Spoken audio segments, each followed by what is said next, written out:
Today we'll talk about the herbicide glyphosate and its widespread use and impact. Hi, I'm Dr. Jinmee Graham, and as a naturopathic doctor, I'm passionate about supporting the holistic health of children and families. Today we'll talk about the herbicide glyphosate and its widespread use and impact. In this video, we'll explore what glyphosate is and the common places that it is found. First of all, what is glyphosate? Glyphosate is a broad-spectrum herbicide that is used in many weed-killing products, such as Roundup. It was patented as an herbicide by the company Monsanto in 1968, and Roundup came on the market in the mid-70s. It is used in both agricultural and urban settings, such as in public parks, roadsides, waterways, and residential lawns and gardens. Now, initially farmers had to be really careful with their use of Roundup and how and where they sprayed it because it was so effective at killing basically any plant that it touched. However, in the 1980s, Monsanto began creating genetically modified seeds to make them resistant to glyphosate.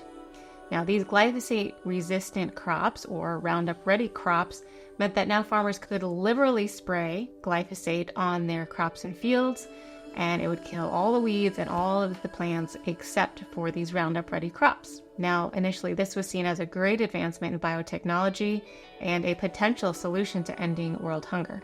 However, we did begin to notice some problems. Just like the overuse and misuse of antibiotics leads to antibiotic resistance and the formation of these superbugs that are harder to control, we kind of saw something similar with glyphosate.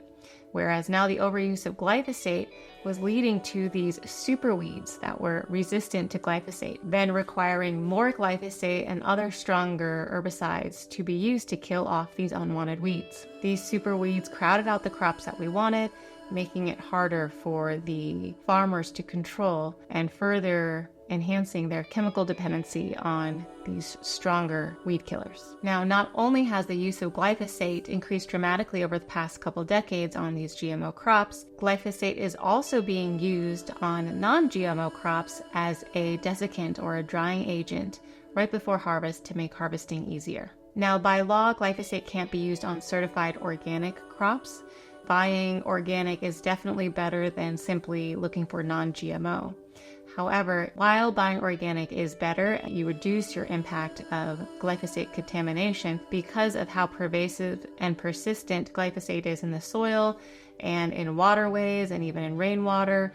And because of air drift carrying glyphosate from one field to another, it's pretty difficult to avoid glyphosate entirely. Now, where is glyphosate primarily found? It is usually found on crops such as oat, barley, rye, wheat, soybeans, cotton, and oily crops such as canola, safflower, sunflower, flax, these things that are used to make vegetable oils. So as you can imagine, any product made from these common sources are likely to be contaminated with glyphosate, such as our cereals, granola bars, baby food, etc. Now, in studies looking at the most common sources, the products most commonly contaminated with glyphosate, the top offenders were Cheerios and Nature Valley granola products. I'll also put up a list of other common places where glyphosate contamination is commonly found, and these are concerning because many families and children consume these on a regular basis. Glyphosate is also found in some miscellaneous areas such as ice cream or non-organic cotton products such as tampons, clothing, and even baby diapers. And as we talked about how glyphosate is carried in the air and in the water, it's also found in our drinking water as well. Check out my next video to see how glyphosate affects human health and the environment.